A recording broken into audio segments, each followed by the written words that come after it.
कि सीमा हैदर जो है वो कैसे आज जमानत पे छूट चुकी है। किस तरह से बॉर्डर पास करके दुबई से यहाँ पर आई, भारतीय एजेंसियां जो है सुरक्षा के दृष्टिकोण से क्या कर रही थी, जबकि ड्रोन कैमरा है, बॉर्डर पर सिक्योरिटी है। इंटेलिजेंस फेल इसको मानते हैं। फिर पाकिस्तान जो है अभी बौखलाए हुए है, खाने पे लाले हैं और भारत के पीछे पड़ा हुआ है पाकिस्तान। लड़ाई में तो फिसडी है, भारतीय सैनिक से लड़ नहीं सकते हैं।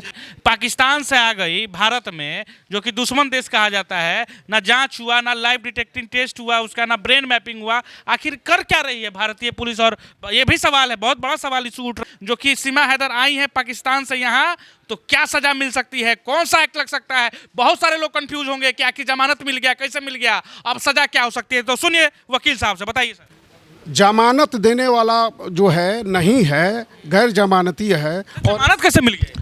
यह तो बहुत बड़ा सवाल। आप बोल रहे हैं गैर जमानती ये वारंट है, गैर जमानती जो है ये एक्ट है, तो फिर इसमें उनको जमानत कैसे मिल गया? वो बाहर घूम रही हैं, घर पे एकदम इंटरव्यू दे रही हैं मीडिया को। इसमें राजद्रोह का भी अपराध बनता है। राजद्रोह का भी अपराध बनता है? सीमा पे राजद्रोह का भी अपराध बन सकता है?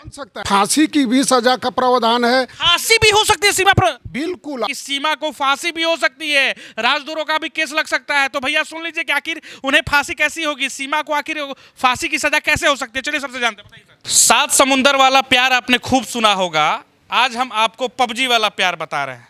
जिस तरीके से सोशल सेंसेशन बनी हुई है सीमा हैदर, और पूरे भारत ही नहीं पाकिस्तान में भी चर्चा चल रहा है सीमा हैदर को प्यार को लेके। सीमा हैदर और सचिन का प्यार जो है भारत पाकिस्तान ही नहीं इंटरनेशनल लेवल पे इसकी चर्चाएं चल रही है। अब बात करते हैं कि आखिर सीमा हैदर जो आई पाकिस्तान से, यानी कि नेपाल के रास्ते, वो कितनी सही हैं, और वो क्या पाकिस्तान उनको फिर भेजा जा सकता है? अब तो गुलाम हैदर ने भी कह दिया है सऊदी अरब से कि भैया इन्हें भेजिए, घर भेजिए, हमने अभी तक तलाक नहीं लिया है। और पाकिस्तान में जिस तरीके से हिंदुओं को मारने की धमकी दी जा रही है, वहाँ के अल्पसंख्यक हिंदुओं को, और कहा जा रहा है पाकिस्तानी गुंडों के द्वारा कि अगर सीमा नहीं आती है तो यहाँ पे हिंदू चैन से नहीं रहेंगे, उनकी मंदिरों को तोड़ा जाएगा, उन्हें मंदिरों में नहीं जाने दिया जाएगा, उन्हें मारा पीटा जाएगा। ये सारी चेतावनी जो है पाकिस्तान के गुंडों के द्वारा दिया जा रहा है। तो चलिए हम बात करते हैं इस सारे मामले पे, आखिर कानूनी कार्रवाई क्या हो सकती है? सीमा हैदर को क्या सजा मिल सकती है, या सीमा हैदर को आखिर जमानत कैसे मिल गई? ये भी बहुत बड़ा सवाल है कि सीमा हैदर को आखिर जमानत मिली तो कैसे मिली, इतनी जल्दी कैसे जमानत मिली? क्या वो बेल पे ही रहेंगी, या क्या वो रिहा हो जाएंगी? क्या वो अपने हस्बैंड, नए हस्बैंड यानी सचिन के साथ जाएंगी? ये सारे सवाल के साथ चलिए हम जुड़ते हैं वकील साहब से और बात करते हैं टेक्निकल टर्म, यानी कि आखिर कानून इसमें क्या कुछ कहता है। सर क्या नाम है आपका? सिद्धेश्वर उपाध्याय। सर क्या कुछ कानून कहता है? सबसे पहला सवाल तो मेरा ये है कि सीमा हैदर जो है वो कैसे आज जमानत पे छूट चुकी है? देखिए, सर्वप्रथम जो है सीमा हैदर जो है पाकिस्तान से गई दुबई, दुबई से भारत होते हुए नेपाल गई, और उसके बाद में उसी क्रम में पता चलता है कि वह जो है उसके जो भाई है पाकिस्तान आर्मी में है। ये भी चौंकाने वाली बात है कि भाई आर्मी में है। दूसरी बात है कि यह किस तरह से बॉर्डर पास करके दुबई से यहाँ पर आई, भारतीय एजेंसियां जो है सुरक्षा के दृष्टिकोण से क्या कर रही थी, जबकि ड्रोन कैमरा है, बॉर्डर पर सिक्योरिटी है। इंटेलिजेंस फेल इसको मानते हैं? फिर कहीं ना कहीं तो चूक है, कहीं ना कहीं चूक है कि इस तरह से प्रायोजित, हमें लगता है कि यह प्रायोजित है पाकिस्तान के द्वारा। और पाकिस्तान जो है अभी बौखलाए हुए है, वह तरह तरह का हथकंडा आईएसआई के द्वारा अपना रहा है। चूँकि पाकिस्तान जो है अपने दरिद्र देश है, वहाँ पर आटा जो है 250-400 किलो आटा हो गया है, सभी खाद्य वस्तुएं महंगी हो गई हैं, और अपने में खाने पे लाले हैं और भारत के पीछे पड़ा हुआ है पाकिस्तान। बस भारत के पीछे पड़े हुए हैं, और लड़ाई में तो फिसडी है, भारतीय सैनिक से लड़ नहीं सकते हैं।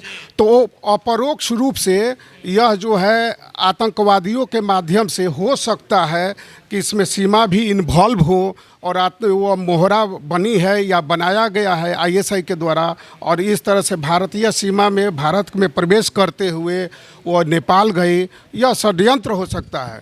बिल्कुल सर, सवाल ये है कि वो जमानत पैकेज कैसे छूट गई? जमानत पे उसको मैंने पाकिस्तान से आ गई भारत में, जो कि दुश्मन देश कहा जाता है, ना जांच हुआ, ना लाइव डिटेक्टिंग टेस्ट हुआ उसका, ना ब्रेन मैपिंग हुआ। आखिर कर क्या रही है भारतीय पुलिस? और ये भी सवाल है, बहुत बड़ा सवाल इशू उठ रहा है कि भारत के मतलब लोगों के लिए ये डर का माहौल ना बन जाए फिर आगे। बिल्कुल सही कहा, आपके चैनल के माध्यम से बहुत अच्छा प्रश्न है। पाकिस्तानी जो आ रही है, और आप जानते हैं कि आईएसआई का वहाँ पर जो है षड्यंत्र लगातार चल रहा है, और वो खाने के लिए लाले हैं, लेकिन अपना षड्यंत्र में वो पैसा फेंक रहे हैं। जितना भी अवैध आतंकवाद वाला पैसा जा रहा है, चाहे दाऊद इब्राहिम के माध्यम से हो, चाहे दुबई के माध्यम से हो, आतंकवाद को प्रायोजित वो कर रहा है। तो इस स्थिति में उसका जमानत होना, इंटेलिजेंस आउटपुट इनपुट क्या था उस पर, ये माने किस तरह से जमानत दिया गया, यह काबिले तारीफ है और सोचनीय विषय है। पहली बात। दूसरी बात, बिना वीजा के अगर वो आई हैं तो क्या एक्ट लग सकता है? रूल ऑफ एक्ट क्या कहता है? मतलब अगर आप कानूनी तौर पे देखा जाए तो भैया बिना कानून तो तोड़ना ये हुआ सर। अगर आप पाकिस्तान से बिना वीजा के लैंडिंग कर जाते हैं भारत में तो सबसे बड़ा अपराध माना जाता है। तो इसमें वीजा के बिना पाकिस्तान में आने पे क्या एक्ट लग सकता है? क्या कानून कहता है?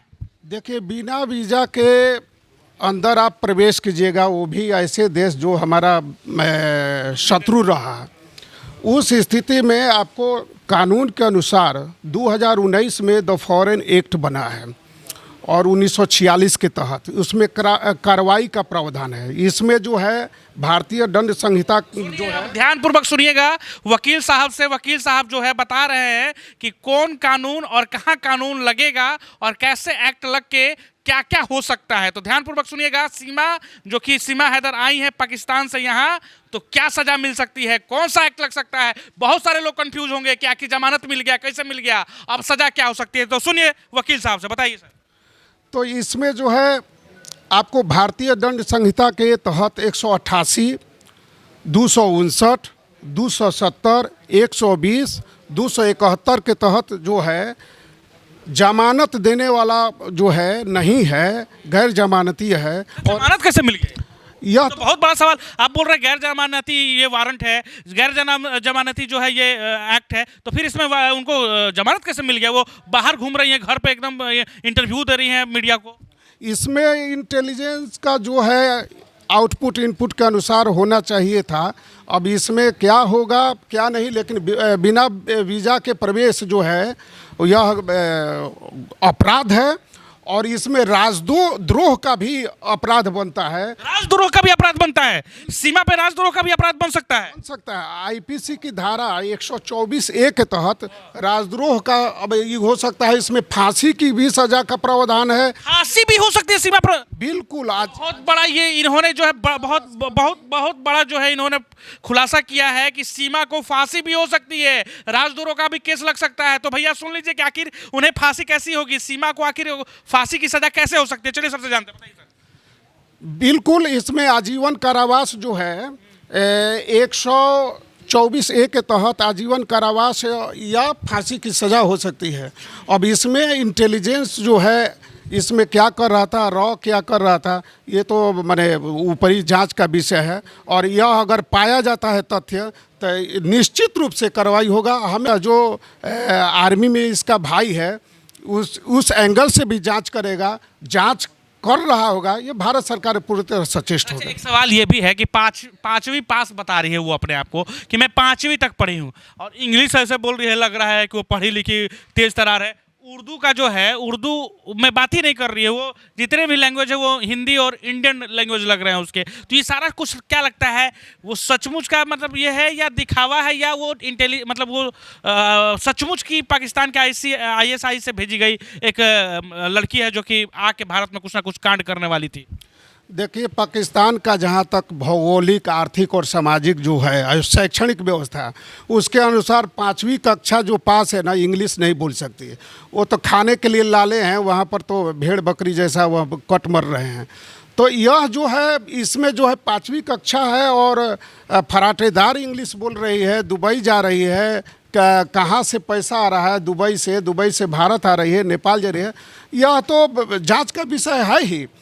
गंभीर चर्चा का विषय ही नहीं, जांच का विषय है। और हमें लगता है कि भारत सरकार पर छोड़ देना चाहिए। भारत सरकार इसका तो जो है सर्जिकल स्ट्राइक कर ही देगी, या यह जो है अंदरूनी रूप से ये जांच होता होगा, निश्चित रूप से जांच होता होगा।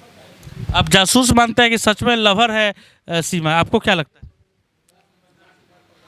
वह जांच के बाद ही पता चल सकता है कि लवर है या जासूस है। हमें तो प्रथम दृष्टया लग रहा है, जैसे आपके माध्यम से पता चल रहा है कि 5वीं कक्षा है, इंग्लिश बोल रही है, फिर दुबई के द्वारा आप भारत में प्रवेश करके नेपाल के द्वारा भारत में प्रवेश की। तो नेपाली से जब शादी की तो भारत में प्रवेश करने के बिना वीज़ा के प्रवेश करने के उसका क्या औचित्य है? तो ये जांच का विषय है, और जांच में दूध का दूध, पानी का पानी होगा। निश्चित रूप से यह भारत सरकार सक्षम है। चलिए, तो खबर में इतना ही। आप देख रहे थे आशा एक भारत। आपको क्या लगता है, सीमा जो है, सीमा हैदर, जो उनके पति जो है गुलाम हैदर, जो सऊदी अरब में रह रहे हैं पिछले 4-5 साल से, और दूसरी तरफ बात की जाए तो पाकिस्तान की तरफ से चेतावनी दी गई है कि भैया भारत के जो हिंदू हैं, पाकिस्तानी अल्पसंख्यक, उसको भी हम लोग अब प्रताड़ना करेंगे, जल्दी से सीमा को पहुंचाओ।